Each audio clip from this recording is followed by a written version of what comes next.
Yo, what's up mga ka-siomai? Bex TV nagbabalik. For today's video, sasagutin nga natin ang mga tanong ng ating mga suki kung paano ko nga ba niluluto itong ating chili goong sauce na ginagamit natin sa ating siomai. Kaya tara, samahan nyo ako.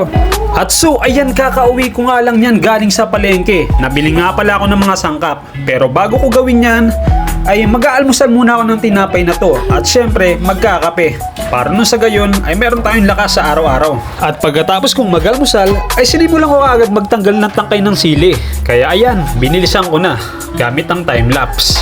Sobrang basic nga lang pala nito gawin.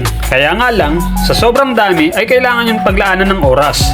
At syempre, mahapdi rin ito sa kamay. Dati nga pala ay gumagamit ako ng gloves para makaiwas sa hapdi sa kamay. Kaso nga lang, wala akong gloves. Kaya mano-mano ko na lang ito tinanggal. Hindi rin natin talaga maiwasan na makalimutan na meron pala tayong sili sa kamay. Nung may nangati sa aking katawan ay agad ko itong kinamot. Kaya naman sobrang hapdi. 300 pesos per kilo nga pala ang presyo ng sili for today's video. Medyo bumaba na siya kumpara sa nakaraang buwan. And a few moments later, natapos ko na rin silang paghiwalayin.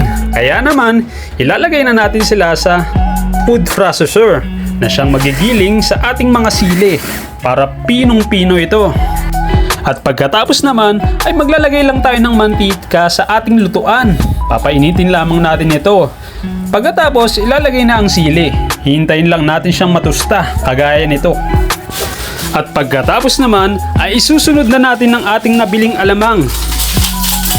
3 kilong bagoong alamang nga pala ang aking ginagamit dito. So kasya na siya in 1 week. Same process lang din kagaya sa may sili.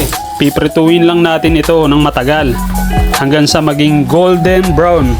Ganito nga pala ang aking recipe simula nung nag-start ako mag-business ng siomai na may halong tamis at anghang. A few moments later. Ganito nga pala ang itsura kapag luto na, as in mamula-mula. At ilalagay natin ang mantika na natira.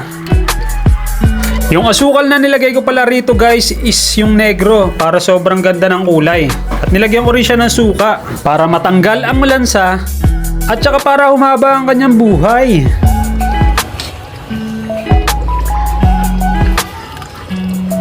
At naglagay rin pala ako rito ng aking secret ingredients.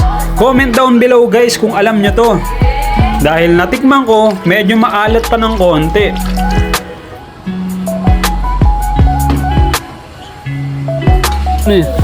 Halu-haluin nyo lamang ito at hindi masunog at dumikit sa kaldero or kung ano man yan.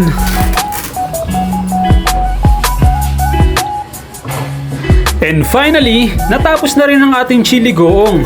Ganito nga pala ang itsura ng aking kamay pagkatapos ko magluto. As in namumula, sobrang hapdi. Umabot rin siya sa aking braso. At ayun lang, salamat sa panonood.